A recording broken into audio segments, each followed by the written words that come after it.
Savez-vous quel est, selon Victor Hugo, le secret de tous les triomphes? C'est la persévérance. C'est une expression qui revient plusieurs fois dans toute son œuvre. La persévérance est le secret de tous les triomphes. Et n'est-ce pas exactement ce que nous redit Jésus aujourd'hui? C'est par votre persévérance que vous garderez, que vous obtiendrez la vie, la vraie. On a envie d'y croire, mais ça reste un peu flou. Persévérer en quoi? Et face à quoi? Parce que ce texte a l'air assez prophétique par rapport à l'actualité qu'en ce moment on connaît. Les guerres, les épidémies, les famines, les catastrophes en tout genre. On se demande légitimement, est-ce que ça va vraiment arriver? Et en même temps, ce texte est aussi un peu paradoxal, parce que donc, c'est beau ce qu'il nous dit, on veut lui offrir notre confiance, croire que pas un seul de nos cheveux ne sera perdu, qu'il faut persévérer pour ne pas être martyrisé. Seulement, c'est pas exactement l'exemple que l'histoire nous a légué. Tous ces martyrs, et encore aujourd'hui, dans l'actualité, qui trop souvent ne cesse de nous révéler des scandales pareils, tous ces martyrs qui n'ont pas eu un cheveu coupé, mais bien leur tête qui est tombée. Comment comprendre ce que Jésus nous dit par là? Au fond, qu'est-ce qui nous attend vraiment? Et s'il nous faut être persévérants, eh bien, en quoi et comment?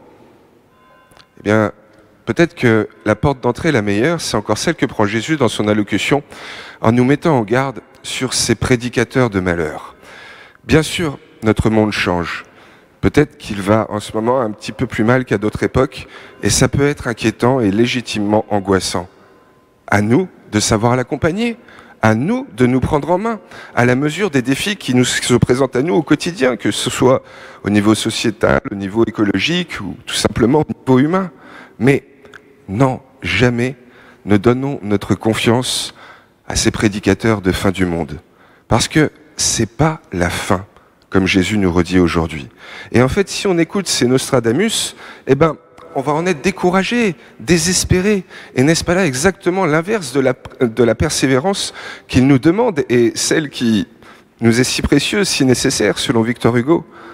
Oui, la persévérance dans le fait déjà de ne pas nous laisser aller à ces prophéties de malheur. Mais plus que ça aussi, parce que derrière ces drames sans pareil que parfois on nous présente, ces conflits et ces cataclysmes, du mieux nous attend. C'est ce que nous révèle Dieu du début à la fin de l'histoire, de la première page à la dernière de la Bible. Lui, ce qu'il veut, c'est transformer le mal en bien, la vulnérabilité en gloire, la mort en résurrection et le temple, même si c'est le temple de Jérusalem détruit, en la révélation que nous sommes, chacun et chacune, le temple de son esprit. Oui, j'en suis convaincu, il dit là des paroles qu'on a peut-être du mal à mesurer aujourd'hui, mais face à ses disciples, on est en monde juif, le seul endroit où on rencontre parfaitement Dieu, c'est le temple de Jérusalem, et il est en train de leur dire, vous voyez cet endroit-là, ce lieu exclusif où vous pouvez vous connecter à lui, tout va être détruit. J'imagine le choc que ça a pu être pour ses auditeurs, de se dire, mais alors, nous qui essayons d'être fidèles, d'être croyants au quotidien, on ne pourra plus jamais rentrer en contact avec lui, avoir de relations normales. Et en même temps, parce qu'ils ont su persévérer, les disciples ont sûrement été les premiers à constater que, au final, c'est un mieux qui, derrière cette disparition du temple, a pu être révélé. Dieu n'est pas dans un lieu, et encore moins un lieu qui peut être détruit par nous les hommes. Dieu, il est en nous, en tous, en chacun et chacune d'entre vous, et c'est par vous qu'il veut nous sauver tous ensemble. Je crois que aujourd'hui, ce qu'il nous redit derrière ces prophéties qui nous font peur trop souvent, c'est bien un message d'éminente espérance. Ok, le monde peut être angoissant, mais ne vous découragez pas, chers amis. Moi, Dieu, je peux transformer le pire en mieux. Non, ne vous souciez pas, ne soyez pas effrayés. Moi, Dieu qui peut tout, j'agirai en chacun, chacune de vous. Aucun mal ne pourra vous résister. Même vos cheveux, même le plus insignifiant, tout ce qui en vous est vivant ne sera jamais perdu, mais sauvé. À une condition, que vous reconnaissiez que c'est moi, Dieu qui vit à travers vous. Et c'est vraiment parce que ce rappel est plus qu'essentiel dans nos existences qu'aujourd'hui, il nous invite à comprendre toute la pertinence de la persévérance. Persévérance en sa confiance, en la foi qui nous est offerte, en l'espérance qui est la nôtre, à nous les chrétiens. Mais c'est pas ça dont il est directement question dans le texte.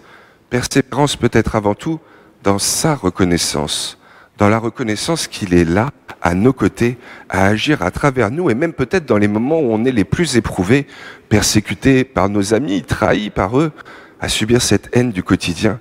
Il est là, en nous, à nous inspirer ce qu'il y a de mieux. Et ce qui est génial, en plus, je ne savais pas avant, j'ai découvert, c'est l'étymologie du mot persévérance. Persévérance, c'est per, le préfixe, qui en fait veut dire un superlatif, et sévéré, derrière, ça vient de severus en latin, qui a donné sévère, mais qui au départ veut dire rigoureux. Donc en fait, ce que nous demande Dieu aujourd'hui, c'est d'être le plus rigoureux possible dans nos existences, à le reconnaître lui, agissant en nous, dans notre quotidien. C'est ça qui doit être notre exigence première chaque jour, être capable de voir Dieu agir, œuvrer en nous et en chacun, chacune de nous. Alors, vous me direz, on a envie d'y croire, Matthieu, c'est un beau discours, c'est ce que nous dit l'Évangile depuis qu'on est petit.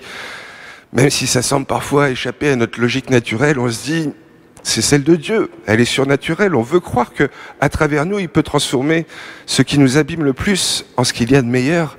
Mais quand même, quand on est au fond du gouffre, c'est pas si évident que ça de persévérer. Et puis, on a des fois peur pour nous. Peut-être que le pire des malheurs, c'est quand on sent que c'est les autres qui risquent de souffrir. Ceux qui nous sont chers, ceux qu'on porte dans nos cœurs. Alors, comment continuer d'être persévérant? Comment tenir et résister, non pas seulement pour nous préserver nous, mais aussi tous ceux qui nous sont chers? Eh bien, je crois tout simplement en nous aidant mutuellement à faire ce qu'on ne peut pas faire tout seul, à reconnaître Dieu agissant même dans nos pires moments. Ça se doit d'être ça, notre discipline première, chaque jour, la plus essentielle. C'est ça que dit le mot persévérance, que notre quotidien ne recherche qu'une chose, être pour les autres ce qu'ils n'arrivent pas toujours à être eux-mêmes, surtout quand ils ont le nez dans le guidon, être miroir de ce que fait Dieu dans leur vie, à chacun, au quotidien. Parce que si on voit Dieu capable de nous défendre et de nous faire triompher de toutes ces épreuves qu'on vit de façon intime, personnelle, chaque jour que Dieu fait, que ce soit cette haine, cette persécution, ces petites trahisons du quotidien qu'on a tous déjà ressenties au moins une fois et peut-être même certains d'entre nous trop de fois, si on est capable de le voir là, de le reconnaître présent et agissant, alors a fortiori, on sera aussi capable de le sentir à nos côtés dans ces catastrophes de guerre, de famine, d'épidémie qui nous font encore plus peur parce qu'elles ne sont pas que pour nous, mais elles sont un danger pour le monde entier. Oui, ce que Dieu nous rappelle aujourd'hui, c'est que face à tout l'inattendu qu'on peut appréhender, et légitimement, lui pourra toujours faire naître du pire mal qui soit les plus grandes merveilles. Il peut faire naître de la mort la résurrection, il peut faire naître de la destruction du temple la révélation que chacun et chacune de nous, on est son temple aujourd'hui, à une condition, qu'on en soit conscient, qu'on en soit confiant et qu'on sache le reconnaître, le voir lui, malgré toutes les épreuves et les difficultés de nos vies, œuvrant tous les jours pour nous sauver à travers nous, par les autres et par moi aussi. Oui, j'en suis convaincu, c'est sûrement l'enjeu premier de tous ceux qui veulent être des bienheureux, ce que nous a légué, nous a transmis et a décortiqué la tradition au fur et à mesure des années. On est invité à être le miroir de l'activité de Dieu dans l'ordinaire de nos réalités. C'est ça.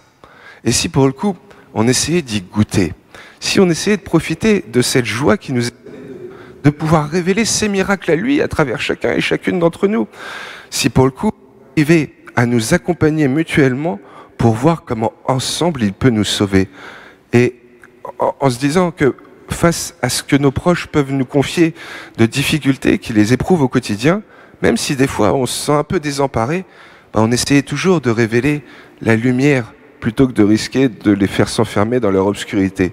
Et si très concrètement, là, que ce soit cet après-midi, demain ou dans les prochains jours, on a un ami, un parent qui vient nous voir et qui nous parle de toutes les difficultés, les malheurs qu'il porte en ce moment, même si on ne sait pas comment l'aider, même si on a l'impression de ne rien faire d'autre que de l'écouter, on essayait avant tout d'être le miroir de ce que Dieu fait pour lui, en lui donnant de prendre conscience des merveilles que Dieu fait malgré toutes les ténèbres qu'il perçoit dans sa vie aujourd'hui.